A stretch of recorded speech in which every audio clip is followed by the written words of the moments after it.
बाधा न पहुंचे, है कि नहीं मान? अगर हम रुपया कमाते हैं तो सुख के लिए, अगर हम किसी से मिलते हैं तो सुख के लिए मिलते हैं।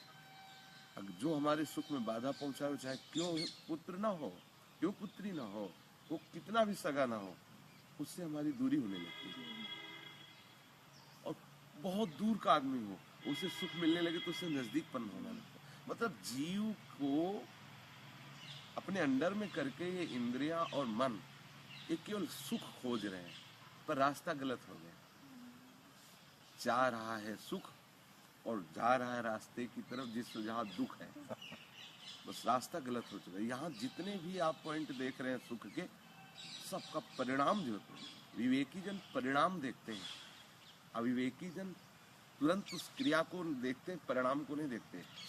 अब जो विवेकी जन होते सोचते हैं मैं ये ऐसा करूंगा तो इसका परिणाम क्या होगा, और जो अज्ञानी जन होते होगा जो होगा पहले करके देखते हैं इसको, वो क्रियात्मक दृष्टि रखते हैं और वो कारण परिणाम को देखते हैं कि इसका परिणाम क्या होगा। तो जो परिणाम को देखते हैं उनमें सुधार जल्दी आ जाता है, जो केवल कार्य को देखते हैं वो थोड़ा पतन के मार्ग में अधिक जाते रहते हैं। अपने लोगों के अंदर जो चाहत है उसे देखो, बस एक ही चाहत है, प्रेम, और उसी का दूसरा नाम है सुख।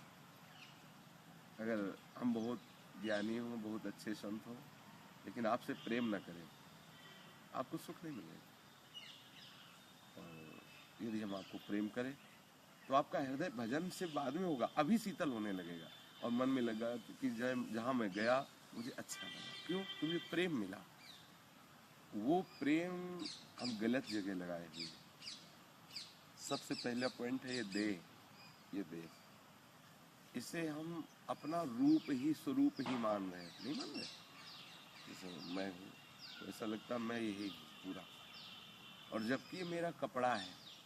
ये शरीर जिसने सृष्टि की रचना की उसके मुख्य वचन है, भगवान श्री कृष्ण इस सृष्टि के रचयिता हैं। वो गीता में बोल रहे हैं, वाशांसि जीर्णानि यथा विहाय नवानि गृह्णाति नरोपराणि तथा शरीराणि विहाय जीर्णान्यन्यानि संयाति नवानि देहि।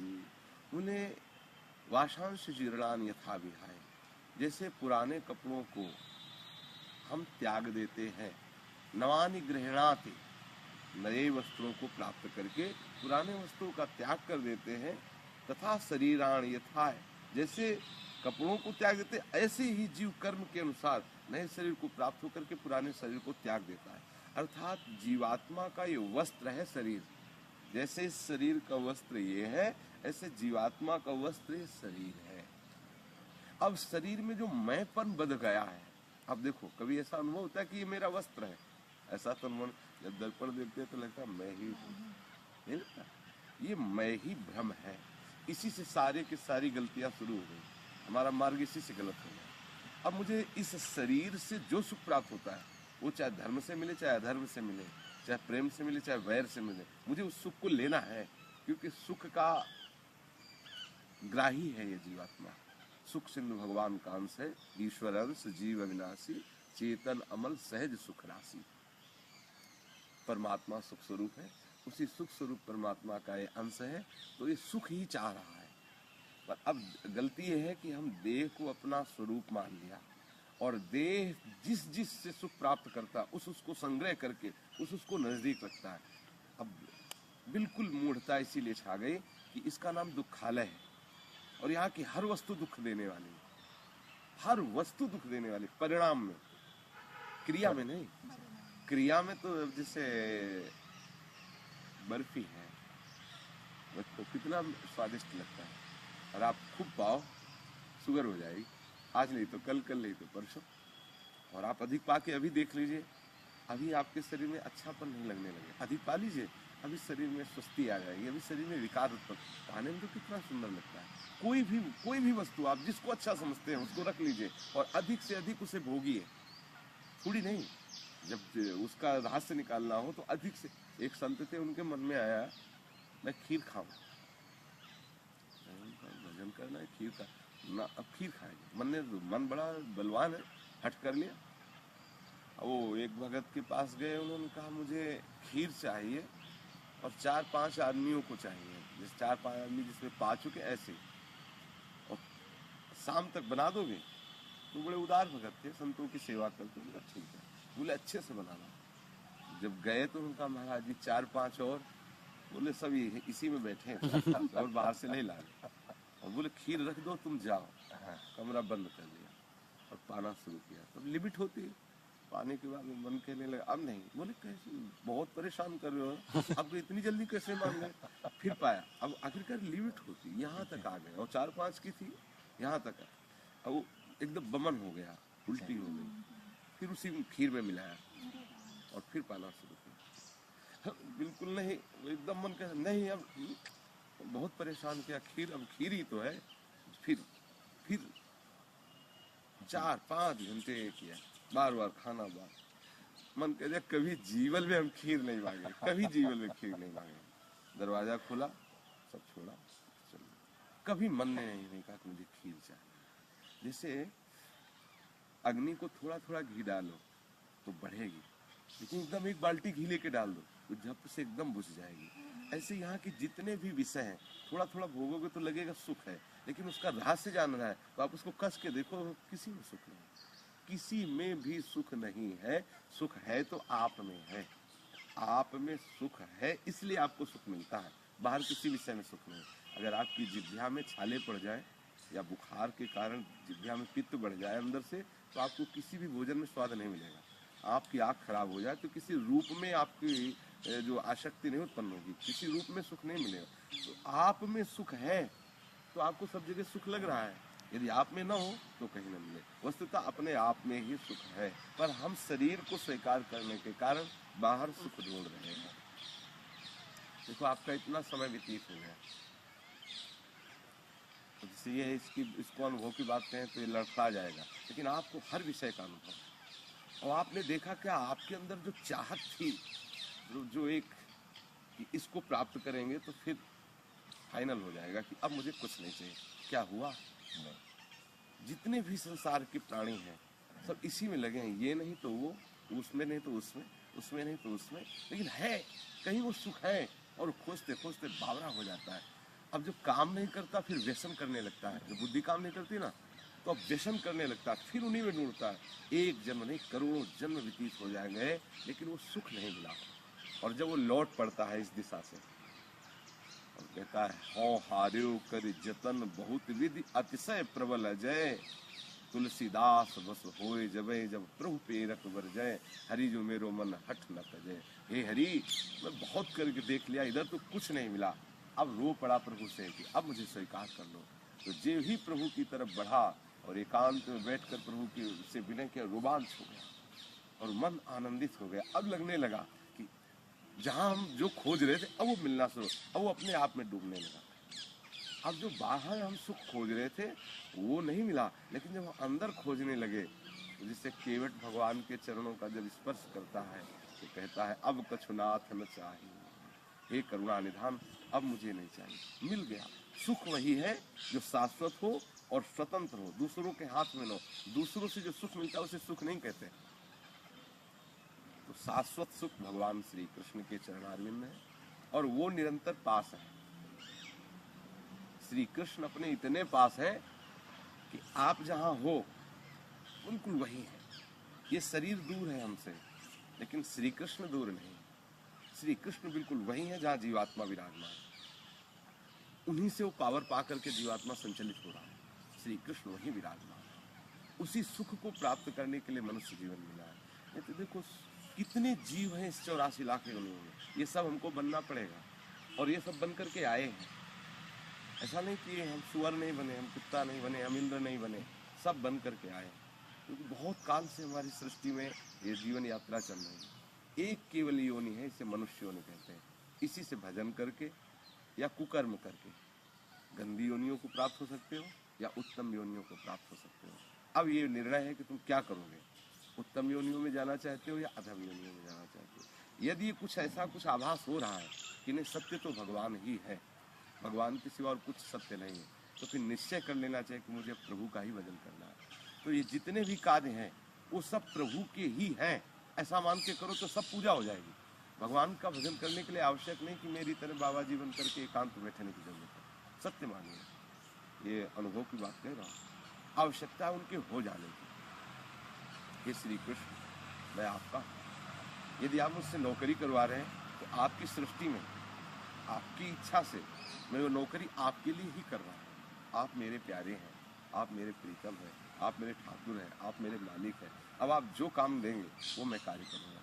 युद्ध से बड़ा खतरनाक कोई काम नहीं होता। अर्जुन को अपने मित्र को दिया कि ये मेरी पूजा है, कर मार इनको सबको।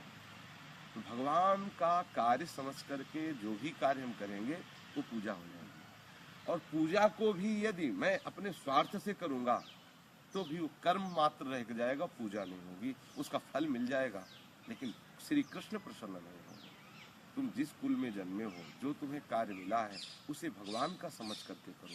ये जैसे बच्चे हैं, ये सब तुम्हारी पूजा है। अगर तुम धन कमाओ और इनको उचित सेवाएं इनको दो, जो जो आवश्यकता है, और यही विचार करो कि सब श्री कृष्ण से ही संचालित है। देखो, जैसे ये शरीर है, इस शरीर से श्री कृष्ण अंतर ध्यान हो जाए तो कितना भी प्यारा संबंध हो इस शरीर से, इसे हटा दिया जाता है। जबकि श्री कृष्ण से परिचय नहीं, अंदर जो श्री कृष्ण तत्व विराजमान है उनसे परिचय नहीं, परिचय इसी शरीर से है। पर हम तब तक शरीर को पूजते हैं, तब तक शरीर से प्यार करते हैं जब तक अंदर श्री कृष्ण प्रकट में रहते हैं। और जहाँ वो अंतर ध्यान हुए, तो चाहे बेटी हो, चाहे बेटा हो, चाहे पति हो, चाहे कोई भी हो, फिर वो उसके पास बैठना नहीं चाहता। अगर रात्रि में कह दिया जाए ये जो शव रखा हुआ है ये तुम्हारे पति थे, जब आप इनके पास 2-4 घंटे बैठिएगा, तो वो मना कर देगी। जो अभी कल तक प्राणनाथ मानती थी वही पत्नी स्पष्ट मना कर देगी कि मैं इनके पास नहीं बैठूंगी। तो कह दे क्यों, आपके पति ही तो हैं। बोले नहीं, मेरे पति चले गए। तो जो पति थे उनको तो तुम जानती नहीं थी, और जिनको जानती हो सामने पड़े हैं। है विचार कि नहीं? शुद्ध विवेक से समझिए, इस शरीर को ही तुम पति मान रही हो आज भी, और इस शरीर से इतना भय हो जाएगा जब श्री कृष्ण चले जाएंगे कि पास बैठना मुश्किल हो जाएगा। नहीं हो जाएगा? तो अर्थात हम प्यार जाने अनजाने में श्री कृष्ण से ही कर रहे हैं। कितना भी प्रिय दोस्त हो, उससे प्यारे हट जाए, जो असली दोस्त है वो उससे हट जाए, तो फिर क्या होगा? वो थोड़ी देर रो भले लेगा लेकिन पास नहीं बैठना चाहेगा, उसको अपने नजदीक नहीं रखना चाहेगा। तो एक संत के पास जैसे बालक आता है, ऐसे आते थे। अब वो जब तक ब्याह नहीं हुआ था तो खूब आते हैं, जब ब्याह हो गया तो आना बंद हो गया। 2-3 महीने वो नहीं आए। तो उन्होंने कहा, बेटे 2-3 महीने बाद फिर एक बार इच्छा हुई आए। तो बेटे तुम पहले रोज आते थे, हम नहीं आते। बोले बाबा हमारा ब्याह हो गया है। तो बोले कौन सी बड़ी बात हो गई, सबका होता है। बोले बाबा हमारी जो पत्नी है ना, वो कहती है हम आपके बिना जी नहीं सकती, आप हमसे कभी अलग मत होइए, आपको पवाए बिना हम पाएंगे नहीं। वो पूरी अपनी बता दी प्रेम की बात, कि जब पानी हमको पिलाती तो ही पानी पीती, वो बिना हमका हमारे देखे रह नहीं सकती। उनका गलत बात बेटा, ये बिल्कुल। अरे बोले बाबा आप कैसी बात करते हो, आप चल के देख लो। बोले मैं सब जानता हूँ, वो तुमको बिल्कुल प्यार नहीं। बोले बाबा आप झूठ कह रहे हो, आपकी सब बात अभी तक मानता रहा, लेकिन ये बात मैं मानने के लिए तैयार नहीं हूँ, क्योंकि मैंने प्रैक्टिकल देखा है ऐसा। बोले सर तुम 20 दिन लगातार मेरे पास आओ, मैं तुम्हें एक क्रिया सिखाऊंगा और फिर तुम खुद अनुभव कर लेना कि तुम्हारी पत्नी तुमको कितना चाहती है। वो आना प्रारंभ कर दी। उन्होंने प्राणायाम की क्रिया सिखाई और कुंभक प्राणायाम अपने तपोबल से उनको दिया। अगर वो चाहे तो 30 मिनट तक अपने प्राणों को रोक सकता है। जब प्राण रुक जाएंगे तो नाड़ी संचलन बंद हो जाएगा, लेकिन उनके तप के प्रभाव से उसको सुनाई देगा, दिखाई कुछ नहीं, सुनाई देगा। तो उनका बस कुछ मिनट के लिए तुम्हें हम कुंभक प्राण में रोक देंगे और फिर तुम सबकी बातें सुनना, और मैं पहुंच के तुम्हें सबकी बात सुनाऊंगा कि तुमसे कौन कितना प्यार करता है। 20 दिन में उनको परिपक्व कर दिया। बोले जाओ और जो तुम्हारी पत्नी का कमरा है ना, उसके बाहर ही जा करके प्राणायाम रोक करके लेट जाओ इस मंत्र को जपते हुए, तो ही तुम्हारे प्राण स्तंभित हो जाएंगे। तुम्हें सब कुछ सुनाई देगा लेकिन दिखाई कुछ नहीं देगा। और फिर मैं आऊँगा, फिर मैं तुम्हें सब कुछ बता दूँगा। गया लेट गया। थोड़ी देर में ही पत्नी निकली, देखा तो राधेश्याम गाड़ी नहीं चली। कहा कि वो अभी हिलवा बनाया था, अगर मैंने रोना प्रारंभ किया तो सब रखे ही रह जाएगा, 5 मिनट में थोड़ा पा लेते हैं। ऐसा हो गए बात। इतने संत भगवान उधर से चल गए। अब निकली, बड़ी जोर जोर का रोना प्रारंभ कर गए। पूरे घर के लोग आ गए, मोहल्ले के लोग आ गए, क्या हुआ, हाय सब जैसे रोते हैं लोग, संत भगवान आए, उन्होंने कहा क्या बात हो गई, अरे ये तो हमारे यहाँ जाता था रोज, बात क्या हो गई? बोले बाबा पधार गए। अब पत्नी छाती पीटे हुए बोले मैं भी मर जाऊंगी, तुम्हारे बिना जीऊंगी नहीं, जैसा सब। उनका बेटा मरने की जरूरत नहीं, मेरे पास उपाय है। तो एक पुष्प ले गए थे, कमल का जैसे होता ना ऐसे, और उसमें चरणामृत था। उनका सिद्ध मंत्रों के द्वारा पढ़ा हुआ जल है, तुम इसको पियोगी तो तुम मर जाओगी और ये जी जाएगा। जो इसे पी लेगा वो मर जाएगा और ये जी जाएगा। तो तुम पत्नी हो, वैसे भी तुम कहती हो मर जाएंगी, इनके बिना जियोगी नहीं, वैसा तुमको मरना तो है ही वैसे भी, अगर तुम ये पी के मर जाओगी तो ये जीवित हो जाएगी। महाराज जी जय श्री हरिराम। महाराज जी कुछ पोशाक लाए ठाकुर जी की, लौट गए। फिर तो बताया, बोले वो पीछे की तरफ होंगे खेत की तरफ, तो हमने घाट से चलते हैं। कहाँ रख दिया? अंदर टांग दिया है जाली के अंदर।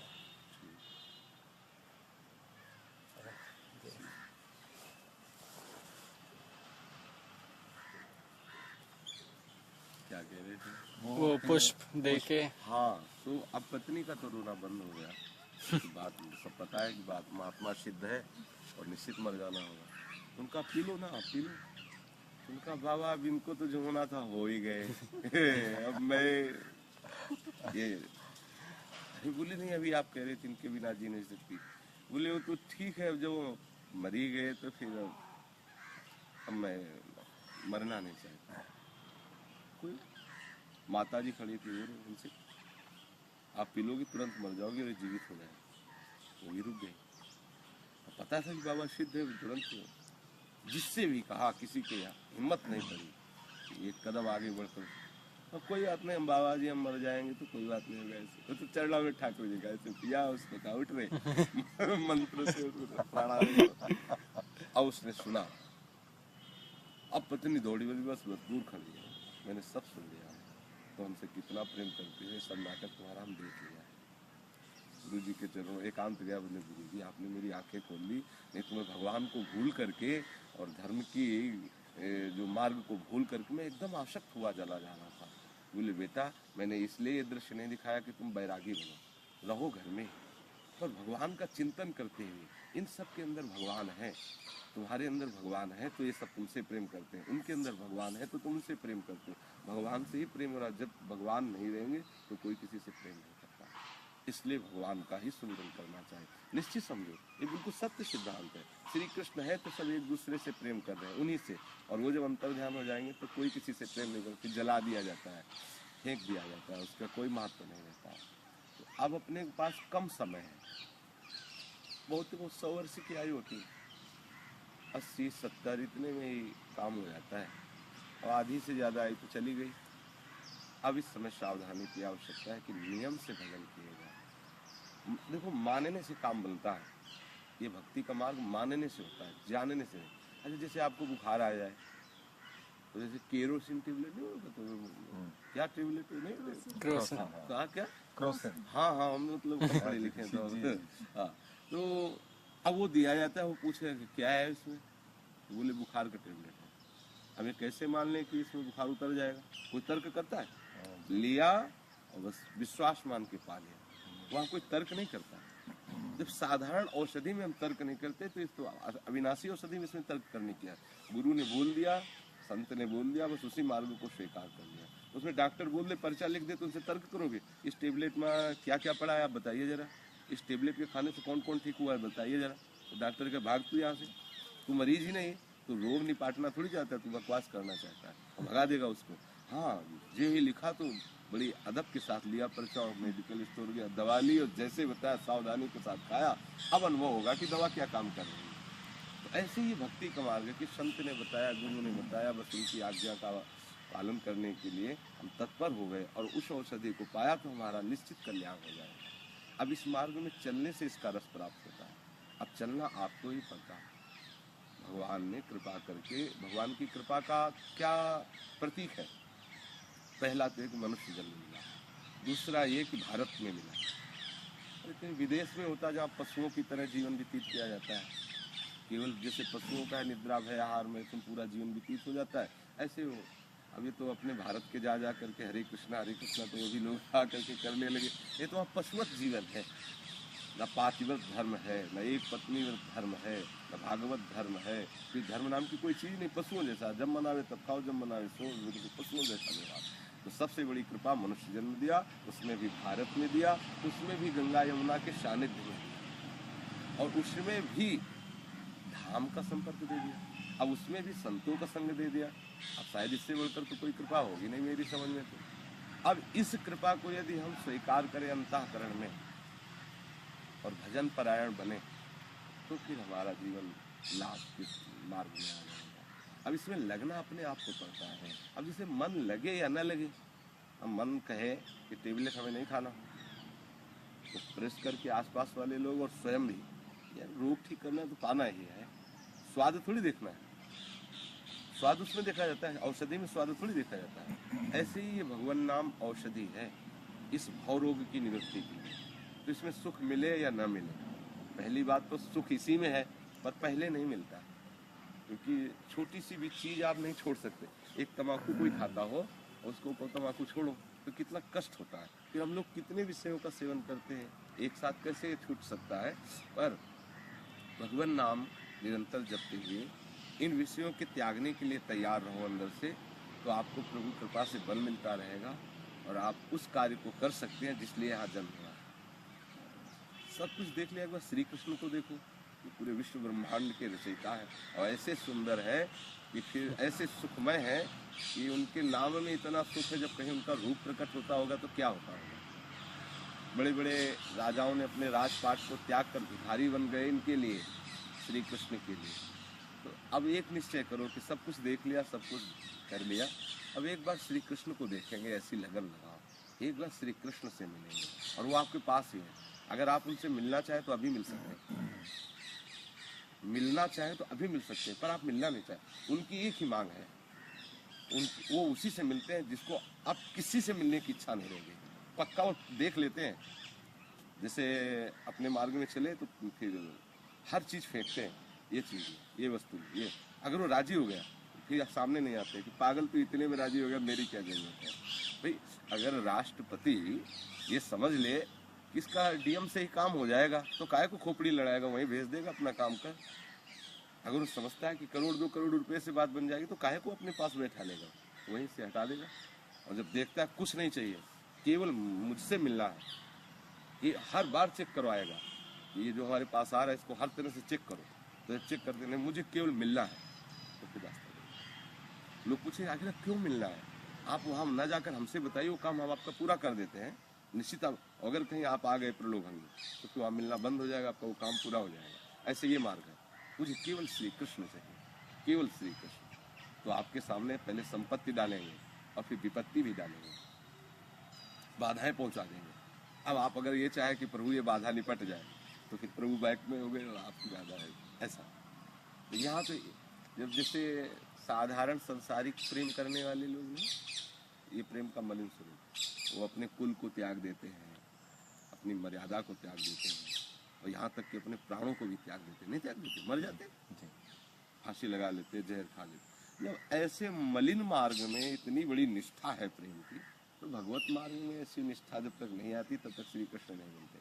श्री कृष्ण उसी को मिलते हैं जिसको श्री कृष्ण की ही केवल चाह रह जाती है, यदि और कोई चाह है तो फिर वो नहीं प्राप्त होता। इसलिए निश्चय करना चाहिए कि एक बार मुझे भगवान को देखना है। जो भगवान के मार्ग में चल देता है उसका कभी अमंगल नहीं होता। जिस पर राष्ट्रपति का हाथ हो, जो राष्ट्रपति से मिलना चाहता हो या बैठना उठना हो, तो कौन उसको सताएगा, केवल इतना पता चल जाए कि राष्ट्रपति का आदमी है तो हर डिपार्टमेंट उसको सलाम करेगा, हर सुविधा देगा। तो जब वो जो भगवान का आदमी हो जाता है, भगवान का प्रीतम हो जाता है, भगवान का प्यारा हो जाता है, फिर उसे कोई प्रकृति बाधा नहीं पहुंचाती। हाँ, उनकी इच्छा से बाधा पहुंच सकती है, वो तुम्हें चेक करने के लिए कि तुम वास्तविक आगे बढ़ना चाहते हो कि अभी पीछे हट सकते हो। अगर पीछे हट सकते हो तो वो सामने नहीं आएंगे, वो पीछे हटा देंगे और आपको खूब सुखी कर देंगे, वहीं लग जाओ। लेकिन यदि आप जैसे बच्चे को कोई वस्तु दी जाए और वो माता से मिलना चाहता हो तो वस्तुओं को ऐसे से करता है ना, और रोता है मम्मी, फिर और वस्तुएं, ये गुड़िया लो, ये खिलौना लो, ये फिर खाने की वस्तुएं, अब फिर किसी को भेजता है, बेटी को भेजता है, किसी को भेजती हो, जाओ उसको गोद में ले लो, उसको फुसला लो, मैं काम में लगी हूँ। वो जो लेने जाए उसको लड़ता है, उसको पीटता है, अपने को पीटता है, लेकिन रोना बंद नहीं करता। तब वो जाके शिकायत करती, केवल वो आपसे चुप होगा, अब कोई रास्ता नहीं रह गया। तब फिर वो झक मार के आती है और गोद में उठा के अपने अमृतमय दुग्ध का पान कराती है, उसे अपनी गोद में सुला लेती। बस ऐसे ही प्रभु करते हैं, पहले वस्तुएं फेंकते हैं, उससे शांत हो। जब देखते वो तो फिर अपना कोई निजी जन भेजते हैं, तुम उससे शांत हो जाओ। जब उससे भी शांत नहीं, रोना बढ़ता ही गया, तब स्वयं आते हैं और फिर उसको प्रकाश कर देते हैं। जीवन का लाभ भजन, और भजन के लिए भोजन ठीक होना चाहिए, संग ठीक होना चाहिए, ग्रंथों का स्वाध्याय होना चाहिए, संतों का संग होना चाहिए और नाम जप करना चाहिए। इन 5 पर दृष्टि रखे, भोजन सुधार करें, जो भजन नहीं करते गंदे लोग हैं इनका संग न करें, नाम जप करें और ग्रंथों का स्वाध्याय करें, जैसे भागवत है, रामचरितमानस है, गीता है, उपनिषद है, भक्ति मार्ग के और भी ग्रंथ हैं, उनका स्वाध्याय करें और संतों का संग करें, संतों की सेवा करें। बस उससे कृपा प्राप्त हो जाती है और मन प्रसन्न होकर के चल जाता है।